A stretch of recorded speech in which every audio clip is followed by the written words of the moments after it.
Here we go once again from Hometown Custom PC. I thought I'd give you an update and let you see on the iCore 5 how it's going.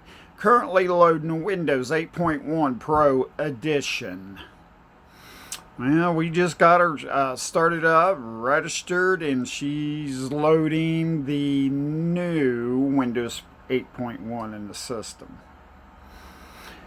Join us again when it's up and going, and we will have the video of what it looks like when it's totally done. Well, I hope you enjoy our videos in the future.